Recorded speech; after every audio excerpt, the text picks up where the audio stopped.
आचार्य हजारी प्रसाद द्विवेदी जी द्वारा लिखित निबंध अशोक के फूल, जो कि बहुत ही इम्पोर्टेंट पार्ट है। इसे आप लोग अच्छे से तैयार करेंगे। अशोक के फूल निबंध डॉक्टर हजारी प्रसाद द्विवेदी द्वारा लिखा हुआ है। यह पैराग्राफ हम देखते हैं जो कि इम्पोर्टेंट है। आज जिसे हम बहुमूल्य संस्कृति मान रहे हैं, वह क्या ऐसी ही बनी रहेगी?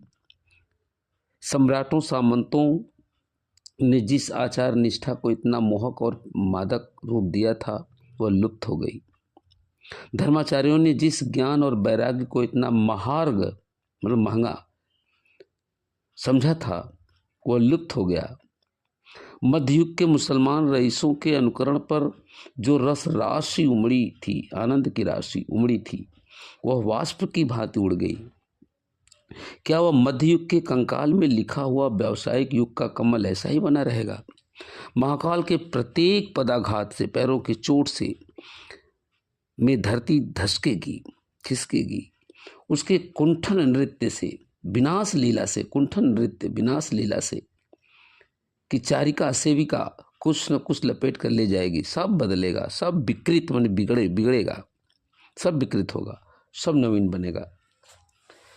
द्विवेदी जी ने सभ्यता और संस्कृति जो कि निरंतर बदलती रहती है, परिवर्तनशील होती है, इस पर प्रकाश डालते हुए उन्होंने लिखा है।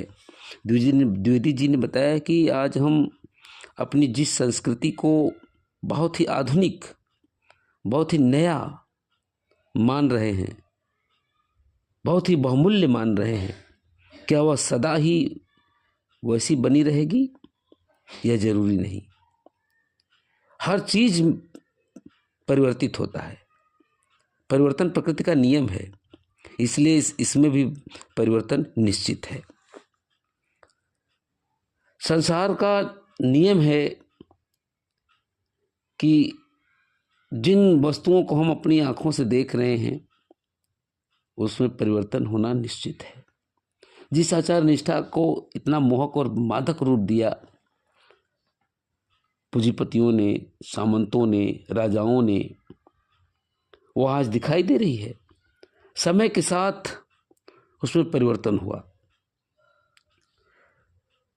जो भी राजशाही, जो भी सामंत, जो भी विलासी प्रवृत्ति के लोग उपजे थे, जो मन को लुभाने वाली सभ्यता को विकसित किए थे, आज वह धीरे धीरे लुप्त हो गई, धीरे धीरे समाप्त हो गई। वह उच्च कोटि की महंगी, उच्च महार्घ जो सभ्यता थी, वो आज देखने को नहीं मिल पा रही है। धर्म के आचार्यों ने अपने समय में जिस ज्ञान और वैराग्य को बहुत ही कीमती माना था और उसे समाज में प्रतिष्ठित किया था, आज वह सब मिट गई, समाप्त हो गई, भाव की तरह उड़ गई।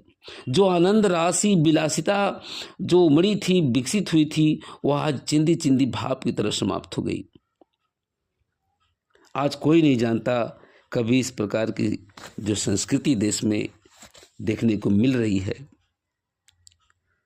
मध्ययुग में जो शासन था मुस्लिमों का, जिसमें कामुकता,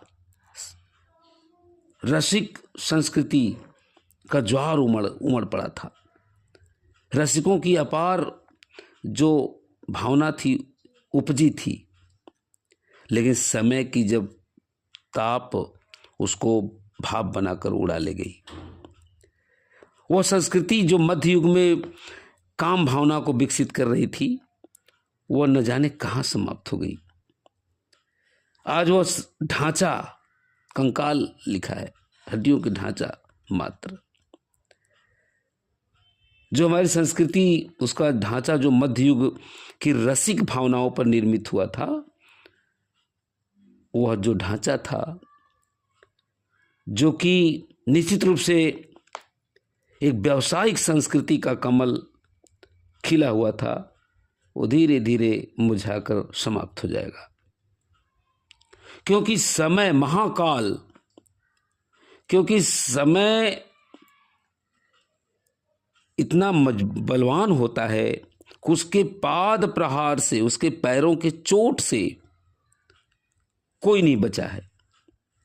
एक दिन पूरी धरती समय के पैरों के प्रहार से धंस करके रसातल में पहुंच जाएगी।